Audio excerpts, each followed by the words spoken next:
Well, hello, good friends. How's it going? Today is Friday, and we're going to talk about handouts, and charity, and sacred versus secular, and different things like that. And something that when I was growing up, they made this analogy all the time about why you don't feed the animals because they, grow a dependence on it, and after a while, they forget how to care for themselves.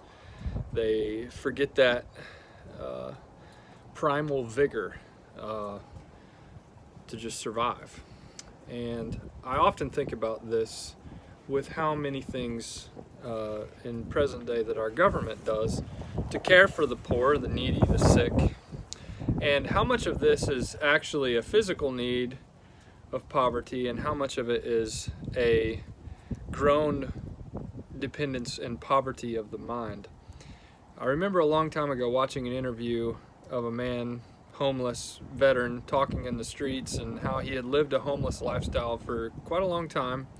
And he talked about because he had made a lifestyle change and where a Christian had reached out to him, and he said when he made the conversion, when the Christian had gone up to him and didn't hand him anything, he just offered him an opportunity, of which he said sure, to go work. And there's a passage, I think it's in 1 Thessalonians, the end of the passage says something to lest the man not work, then may he not eat. It's like, well, if you don't make the effort to go towards something, you're not going to be handed something.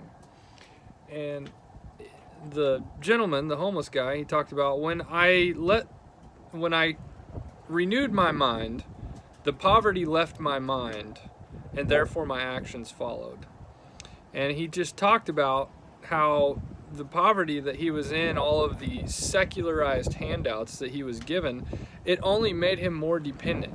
And he talked about some of his own shortcomings of how he accredited the poverty in his mind to having gone much of his life without practicing gratitude and just not being thankful for the things that he took for granted until eventually they were gone.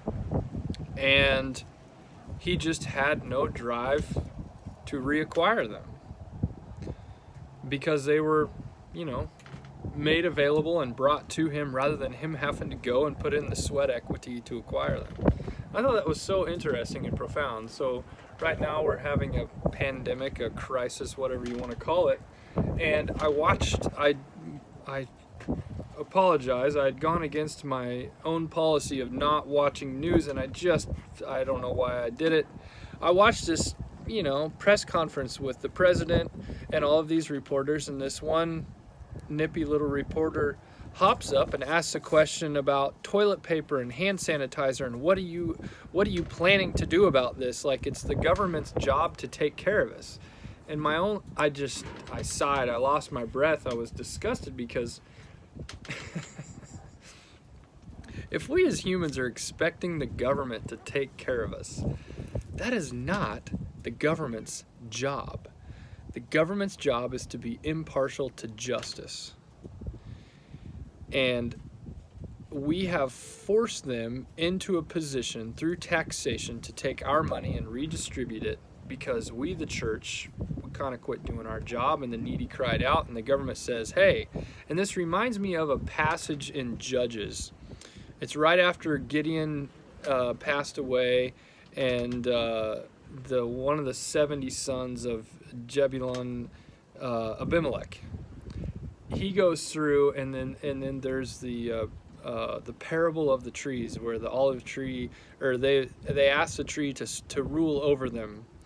And Gideon, as much as he's praised, the dude had a lot of issues, and obviously so did Abimelech. He was a very toxic person.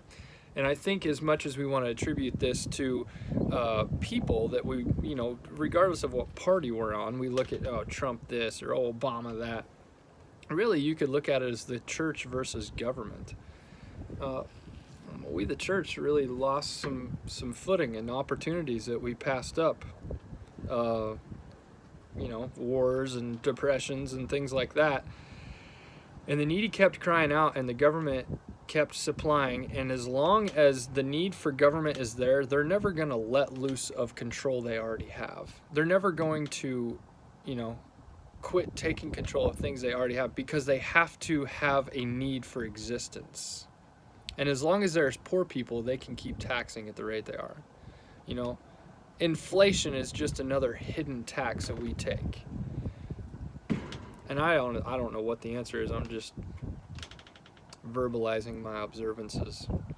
Other than I'm just one guy with one phone on one farm with a few neighbors, and I can stay in my circle of control and control the things that I can take care of, the needs around me.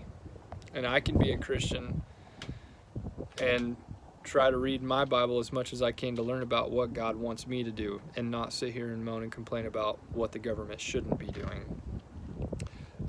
We need to stay in our circle of control. What can we control? Not what can we influence, because we're not going to influence the government.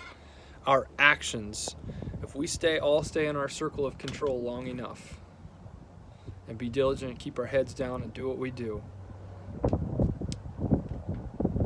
eventually those actions will turn. But if we sit here and hold our hands above our head and do jumping jacks and complain and moan and expect the government to take care of all our needs, we're going to end up a bunch of slaves. And I'm afraid we're not too far from that right now. So, if you call yourself a Christian conservative right-hander, we need to practice what we preach. And if you call yourself a lefty liberal, whatchamacallit, we got to figure out what is the difference between a handout and a service made available.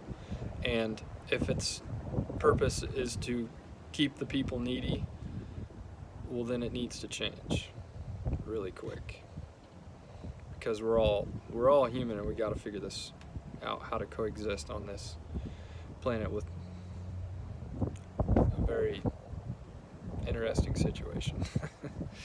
Anyway, hope you guys are doing well amidst all this craziness. I don't know if you can smell that, but that's skin on farm bacon behind me right there. If you're hungry and your kids are out of spring break and you need some sort of help, don't be afraid to reach out, message me if you need something. People can't help if they don't know there's a need. Anyway, you guys take care. We'll catch you guys later. Turn the TV off. Catch you. Bye.